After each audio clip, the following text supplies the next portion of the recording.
Today on the Matt Walsh Show, violent insurrectionists descend this time on Louisville in response to the grand jury decision in the Breonna Taylor case.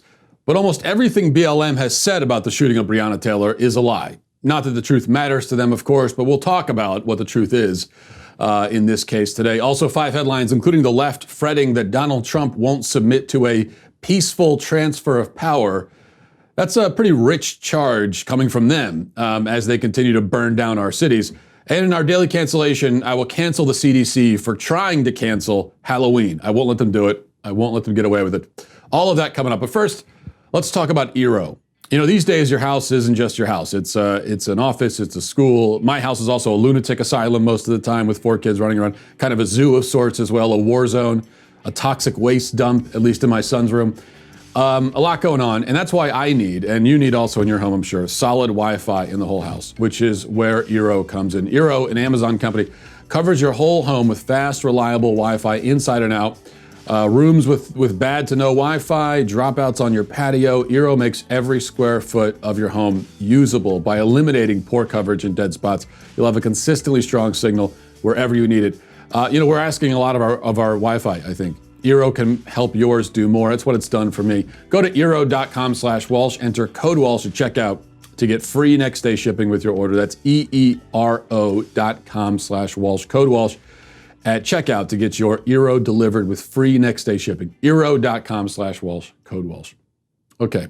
Well, it's being said that rioting broke out in Louisville over the grand jury's decision in the Breonna Taylor case, but that's wrong on 2 levels. For one, the chaos in Louisville, as in so many other cities across the country, is funded and organized. Moments after the grand jury returned only 3 counts of wanton endangerment against 1 officer for firing shots that went into a neighbor's apartment, but no charges for Taylor's death, U-Hauls packed with pre-made signs and riot shields were already on the scene being unloaded.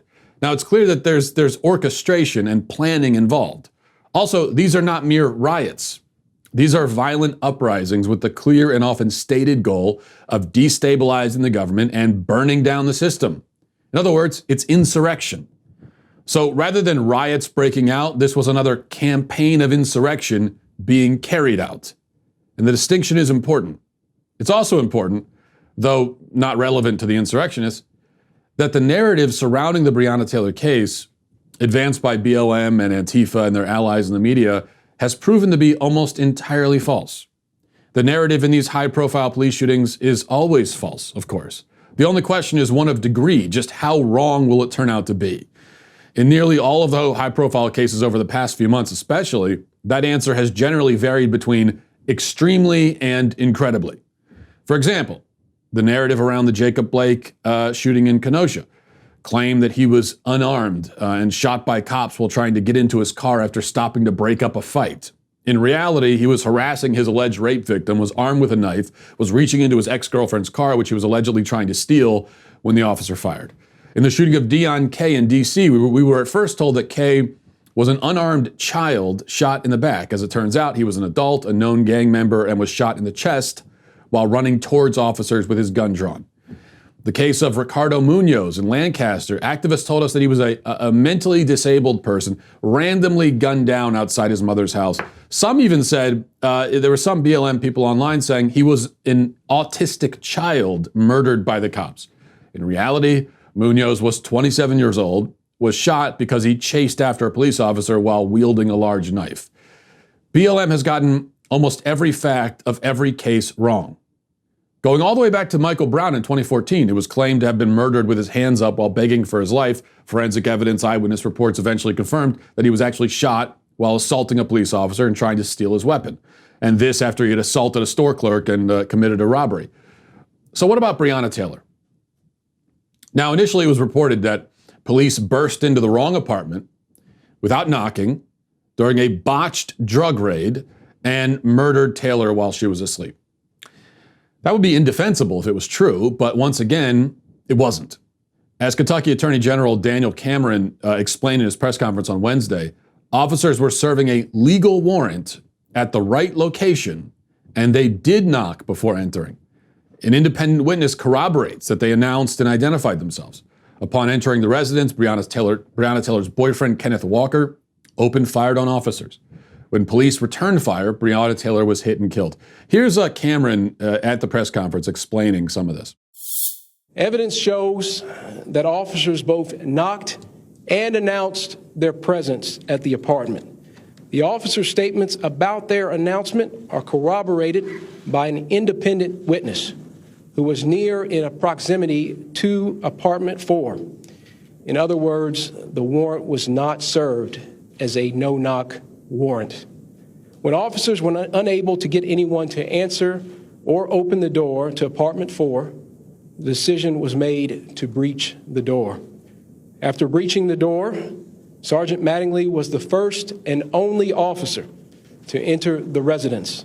Sergeant Mattingly identified 2 individuals standing beside one another at the end of the hall, a male and a female.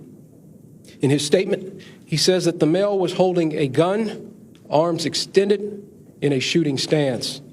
Sergeant Mattingly saw the man's gun fire, heard a boom, and immediately knew he was shot as a result of feeling heat in his upper thigh. Kenneth Walker fired the shot that hit Sergeant Mattingly, and there's no evidence to support that Sergeant Mattingly was hit by friendly fire from other officers. Now, we should mention a warrant was issued for Taylor's apartment because there was reason to suspect that Taylor, or at least her apartment, was in some way involved in her criminal ex-boyfriend's drug enterprise. As court documents show, Taylor's car was spotted multiple times outside of a known drug house that was under surveillance by law enforcement. Taylor is on tape, reportedly, referring to the drug house while speaking to her then boyfriend while he was in jail. In 2016, the body of a murder victim was allegedly found in a car rented by Taylor, which she said she had lent to her boyfriend. Shortly after her death, the ex-boyfriend was again recorded in jailhouse phone conversations claiming that Taylor was, quote, handling his money. The point is that the warrant was issued for entirely valid reasons. The cops executed it according to the law, following all the proper protocols. Only opened fire after Walker had begun shooting at them. There is no basis for calling this a murder, much less a racist murder by agents of white supremacy. It's a tragic accident, a catastrophic confluence of events. Many other terms could be used to describe it, but the fact remains that officers were serving a lawful warrant, acting within the bounds of the law, and responding with lethal force to the lethal force being used against them. As usual, those accusing the officers of criminal conduct have not bothered to explain what they might have done differently. Should they have not obtained the warrant for the apartment in the first place, despite having credible reason to believe that it had ties to drug trafficking? Should they not have executed the warrant? Should they not have, or should they have waited outside for someone to come to the door, and if the residents refused to answer, then just pack up and go home? Or should they have not returned fire once they were fired upon?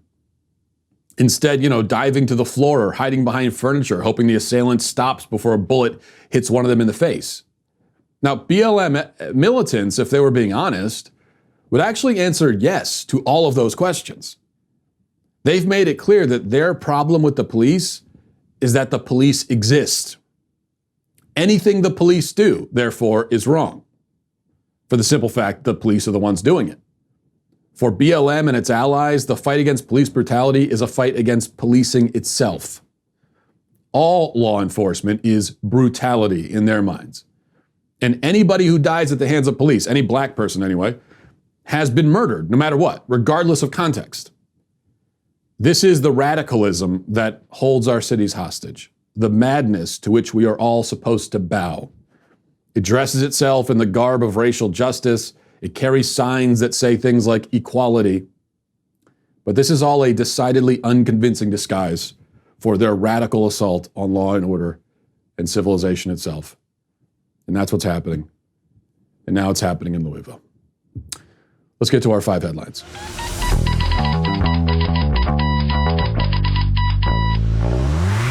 One of our really loyal sponsors and supporters of the show is Wise Company.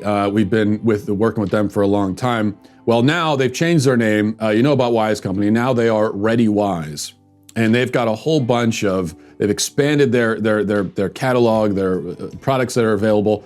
Now we know they have emergency meals.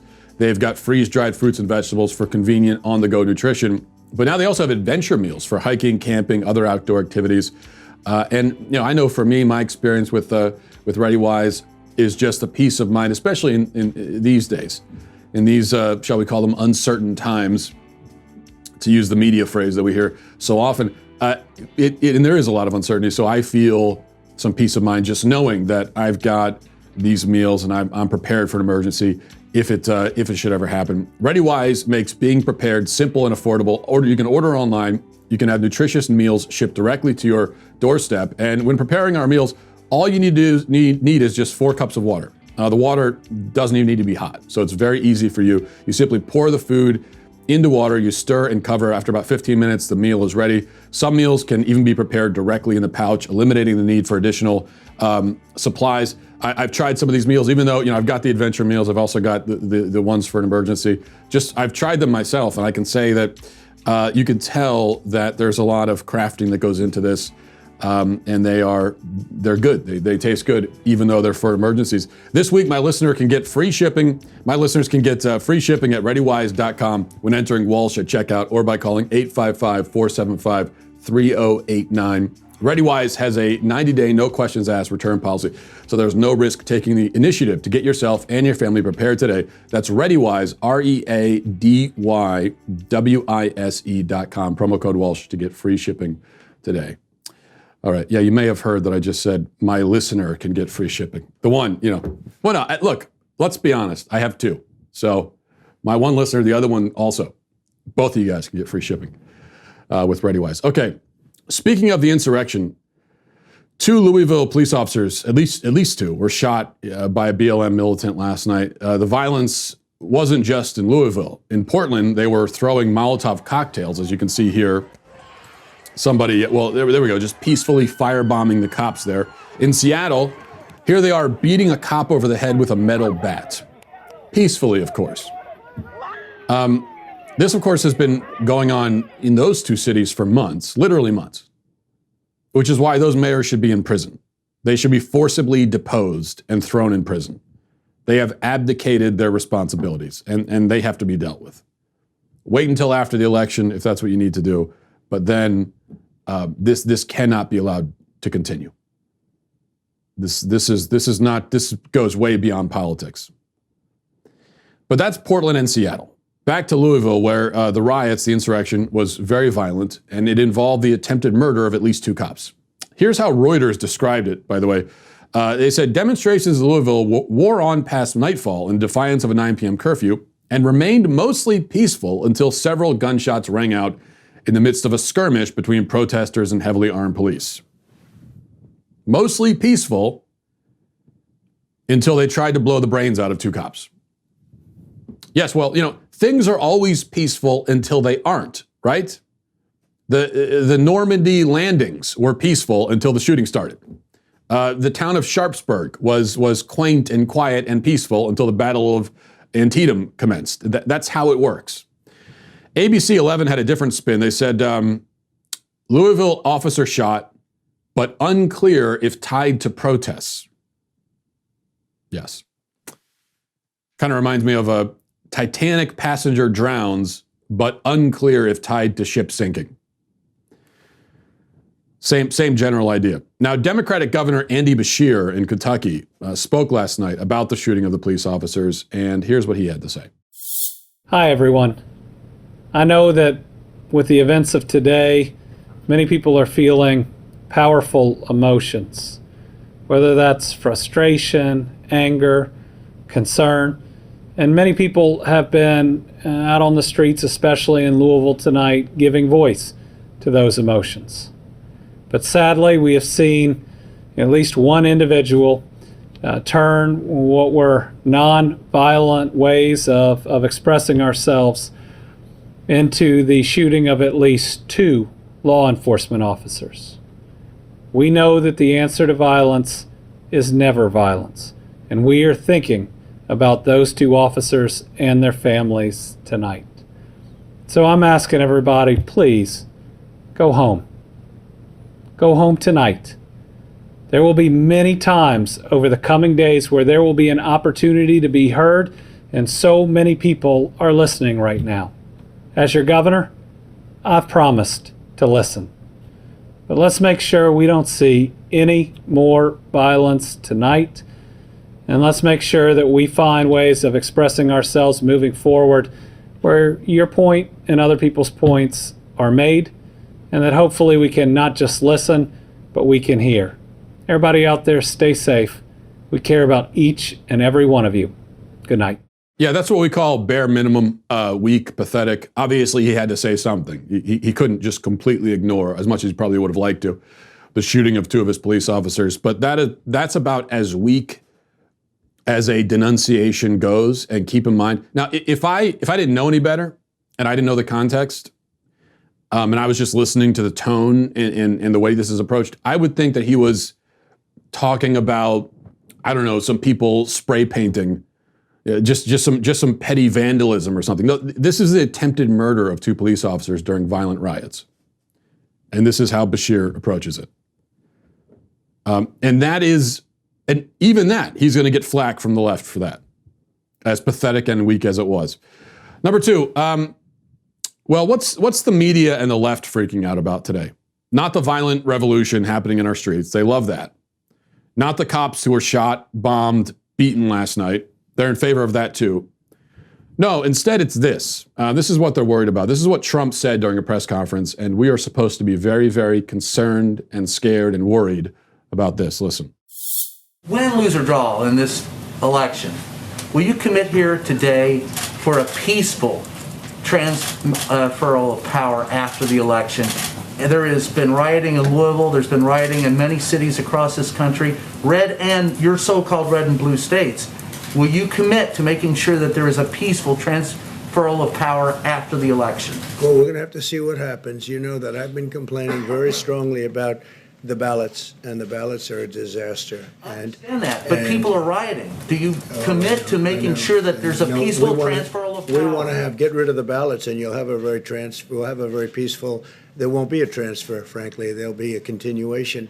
The ballots are out of control. You know it, and you know who knows it better than anybody else? The Democrats know it better than anybody else. Go ahead. Oh no, he's not committing to the peaceful transfer of power. He's going to refuse. He's going to barricade himself in the White House and refuse to come out. He's going to stage a military coup, right? Yeah, that's a real concern. First of all, listen to the question again. Trump was asked if he would commit to transfer of power, win, lose, or draw. So they were trying to get him to agree to transferring power even if he wins. Very stupid question. And Trump's answer to it was fine. The only criticism I would have, the only one, is that I think he should have concluded his answer by politely inviting that reporter to kiss his ass. I think that would have been, that's the polite thing to do, and so I would have preferred that. But other than that, it was a fine answer. And also, it's yeah. If you want to misunderstand the point on purpose, then you always can, of course.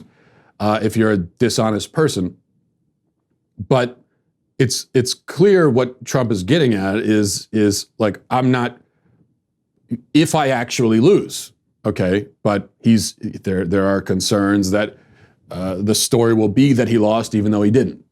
Okay, he's worried about the election being stolen from him. Biden and the Democrats are saying the exact same sorts of things. So if you have a problem with that kind of rhetoric, it is really on both sides.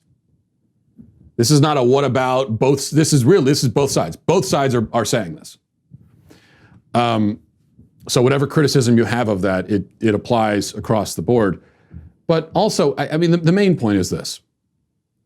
You just cannot pretend, or you can pretend all you want, but you cannot be taken seriously in pretending that you care about a peaceful transfer of power while your people are currently, as we speak, in the process of burning down cities, shooting cops, beating cops, firebombing cops, okay?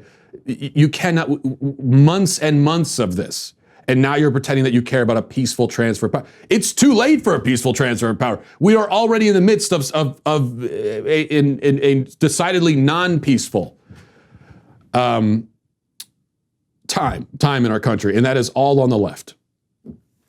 Peaceful transfer of power. Yes. I'm very concerned about the peaceful transfer of power, he thought to himself as he threw a Molotov cocktail at police. And not only that, by the way, but they're openly promising to burn it all down, burn the system down, if Trump is reelected. So yes, but they're concerned about peaceful transfer of power. Sure. Number 3, President Trump yesterday announced an executive order. Let's listen to this. I will always protect the vital role of religion and prayer in American society, and I will always defend the sacred right to life.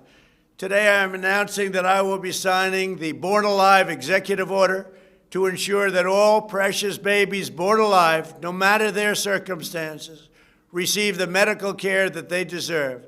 This is our sacrosanct moral duty. We are also increasing federal funding for the neonatal research to ensure that every child has the very best chance to thrive and to grow. So the Daily Wire reports that this order is expected to mirror the Born Alive Abortion Survivors Protection Act, which states that a healthcare practitioner who's present must exercise the same degree of care as reasonably provided to another child born alive at the same gestational age, and to immediately admit the child to a hospital. The bill also requires a healthcare practitioner or other employee to immediately report any failure to comply with this requirement to law enforcement. A person who violates this requirement is subject to criminal penalties, a fine, up to 5 years in prison, or both. Additionally, an individual who intentionally kills or attempts to kill a child born alive is subject to prosecution for murder. And that's all of that is great. That's exactly what it should be. Any sane person agrees with this.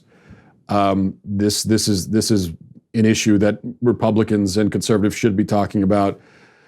Trump is right to act on it. And let the left go out as they are now and as they will continue to, and openly advocate for infanticide. But remember, again, totally peaceful. A peaceful infanticide. Number 4, let's get to some important news here. You can look at this picture right here. That's a giant rat pulled out of a sewer. True story, okay? The New York Post has this story. It says, Mexico City cleanup crews lived everybody's worst nightmare on September 18th when they discovered what looked like a monster drowned rat while dredging the sewers. The Buick-sized rodent was part of 22 tons of litter the workers had removed from the city's drainage tunnels following heavy rains.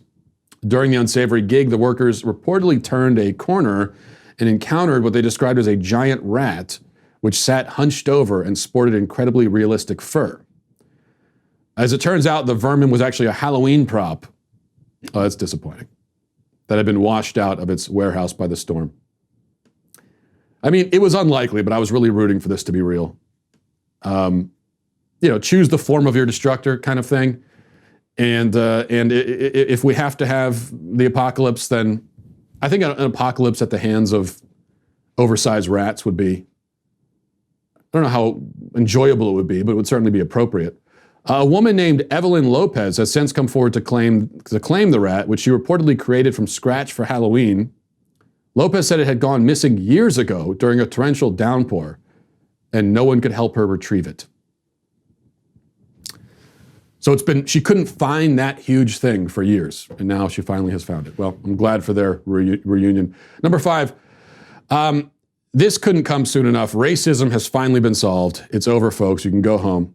Uncle Ben's, the rice brand, has announced that it will take the word uncle off of its product and also remove the picture of a black man from the product in order to combat racism, you understand. So they made this big announcement on their website. You could see here, Ben's Original, that's the new name. We've listened, we've learned, we're changing. It says, over the last several weeks, we have listened to thousands of consumers, our own associates, and other stakeholders from around the world. We understand the inequities that were associated with the name and face of the Uncle Ben's brand. What inequities were associated with the name of a box of rice? And so, blah, blah, blah, they decided to change it.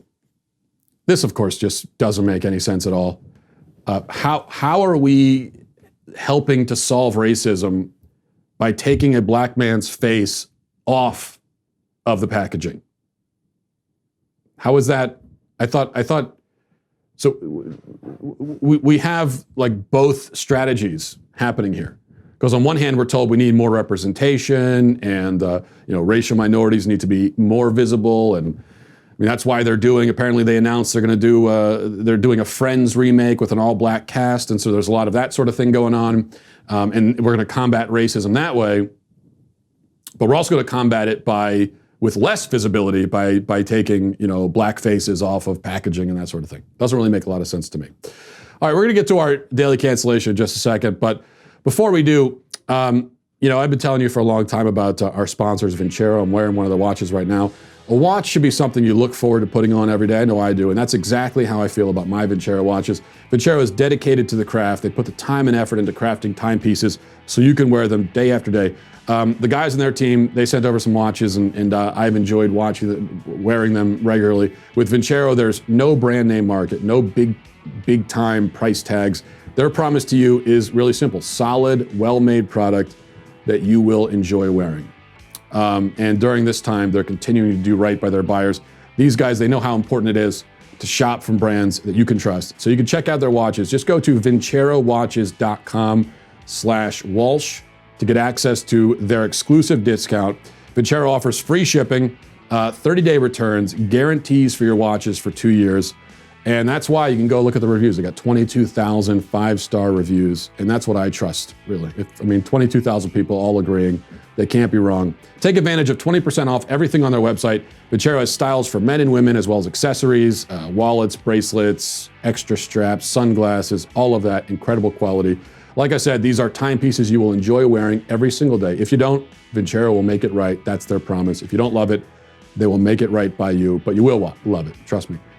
Go shop Vincero. The deal really is too good to pass up. Go to VINCERO watches.com/Walsh. Do not pay full price on these beautiful timepieces. Take advantage of our exclusive discount and get up to 25 or 20% off your entire order. All right, let's get to our daily cancellation. Hey, by the way, there are so many ways you can enjoy the podcast. You can watch it, listen to it. Daily Wire members can now also enjoy our shows on Apple TV and Roku, so members can enjoy all the visual elements of this podcast and our other shows on your big screen, either live or on demand. Find the Daily Wire app on Apple TV or Roku, and you could download today. So I wanted to tell you about that as well. Now, today for our daily cancellation, we're going to cancel the CDC. It's long past time for the CDC to face its cancellation. There have been many straws straining this particular camel's back. The straw that finally broke it is this. As you can see, the Center for Disease Control has a whole page on its website giving guidance on holiday celebrations. Because, of course, in a free country, the first thing a citizen ought to do before observing a holiday is check with a public health organization and consult a series of federal agencies before deciding how to celebrate it. This is why, in my household, our tradition on Christmas morning is that we all wake up early in the morning in our Christmas jammies. Yes, I have Christmas jammies, and yes, I do call them jammies. What of it? And we all wake up, we go downstairs, we gather around the Christmas tree, and then we submit an application to the Department of Health and Human Services requesting a waiver that will permit us to open presents. And usually it only takes about 2 to 3 business days to come through, and the kids really enjoy it. It's a lot of fun. Now, in any case, here's the CDC. This is them explaining their guidelines. It says, as many people in the United States begin to plan for fall and winter holiday celebrations, CDC offers the following considerations to help protect individuals, their families, friends, and communities from COVID-19. These are considerations meant to supplement, not replace, any state, local, territorial, or tribal health and safety laws, rules, and regulations with which holiday gatherings must comply. When planning to host a holiday celebration, you should assess current COVID-19 levels in your community to determine whether to postpone, cancel, or limit the number of attendees. Then it proceeds to give guidance on all fall holidays. And it lists those holidays as Rosh Hashanah, Yom Kippur, Halloween, Dia de los Muertos, Navratri, Diwali, and Thanksgiving. So I'll have to consult their Diwali guidelines later, but here's what it says for Halloween. It says, avoid these higher risk activities to help prevent the spread of the virus that causes COVID-19. It says, and then here are the high risk activities. Participating in traditional trick-or-treating, where treats are handed to children who go door to door. Having trunk or treat, where treats are handed out from trunks of cars lined up in large parking lots. Attending crowded costume parties held indoors. Going to an indoor haunted house where people may be crowded together and screaming. Going on hay rides or tractor rides with people who are not in your household. Using alcohol or drugs, which can cloud judgment and increase risky behaviors. Traveling to a rural fall festival that is not in your community if you live in an area with community spread of COVID-19. So those are the things that you must avoid, according to your public health overlords. But not to worry, they do provide some low-risk, safe alternatives. These low-risk activities include carving or decorating pumpkins with members of your household and displaying them, carving or decorating pumpkins outside at a safe distance with neighbors or friends, decorating your house, apartment, or living space, doing a Halloween scavenger hunt where children are given lists of Halloween-themed things to look for while they walk outdoors from house to house, admiring Halloween decorations at a distance, having a virtual Halloween costume contest, having a Halloween movie night with people you live with, having a scavenger hunt-style trick-or-treat search with your household members in or around your home rather than going house to house. Okay, yes, decorate your home for a festive Halloween party and then invite no one over. Just sit there in your living room, alone, staring at the wall, weeping quietly while gorging yourself on fun-sized Snickers, or as I like to call it, a normal Tuesday night. Now, these suggestions are helpful from the CDC, but I'm afraid they may be giving us too much latitude. Some of these activities seem very risky, in fact, like carving a pumpkin. There's the obvious danger that the knife might slip. You might disembowel yourself accidentally. I have 2 cousins and an uncle who all died that way. It was a bloody night, which, wasn't such a bad thing, I guess, given that it was Halloween. But also, when you go outside to place your pumpkin on the porch, can you be sure that at the same moment your neighbor might not be walking to his car across the street and then cough and a stiff breeze might carry the COVID virus directly into your nostrils? I mean, you might say, well, then I'll wear a mask. Well, of course you will, but then the virus might enter through your eyes. And then you say, well, then I'll wear a face shield. Okay, fine, but the virus might go into your ears or it might attach yourself to your clothes. And then later that night, while you're getting changed for bed, it might leap into any number of exposed orifices. Now, the risk of any of this happening is somewhere in the neighborhood of like 0.00000000000001%, but it's not non-existent. There is some risk. And what we've learned in recent months is that we simply cannot afford to take any risk of any kind at all, ever, period. Unless, of course, you are not a lunatic and you prefer to actually still live a human life, you selfish bastard, and maybe you've come to terms with the fact that you're mortal and risk will always be there and eventually you will die, probably not of COVID, but of something. So hiding in your home, huddled under your blanket, is not only a pathetic and dreary existence, but ultimately futile. You're going to die anyway.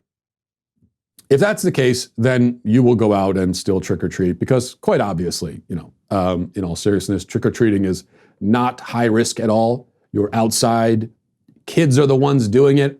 They aren't likely to contract or spread the virus anyway. They're already wearing, many of them, masks and gloves for the costumes. They aren't bunched together in tight groups. Their interactions with the people answering the door are brief. If this is high risk, then literally anything is, which brings us back to huddling in our homes under the blankets. What I can say is, high risk or not, I will be out with my kids trick-or-treating on Halloween. So you better answer your damned door, because we're coming. And if you don't answer, we might throw a brick through the window. Though we would only be doing that, of course, for racial justice and peace. And because we're mad you didn't give us any candy. Which I'm increasingly convinced is also the motivation behind many of these rioters. They're just mad that we're not giving them candy. But the CDC is canceled finally for all of that. And Halloween, they say Halloween is canceled. I say it's a go. Congratulations. You're welcome. I'll talk to you tomorrow. Have a great day. Godspeed.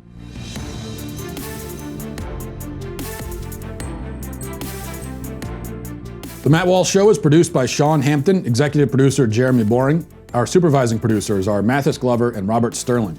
Our technical producer is Austin Stevens, edited by Danny D'Amico, and our audio is mixed by Robin Fenderson. The Matt Walsh Show is a Daily Wire production, copyright Daily Wire 2020. Hey everybody, it's Andrew Klavan, host of The Andrew Klavan Show. You know, some people are depressed because the American Republic is collapsing, the end of days is approaching, and the moon has turned to blood. But on The Andrew Klavan Show, that's where the fun just gets started. So come on over to The Andrew Klavan Show and laugh your way through the apocalypse with me, Andrew Klavan.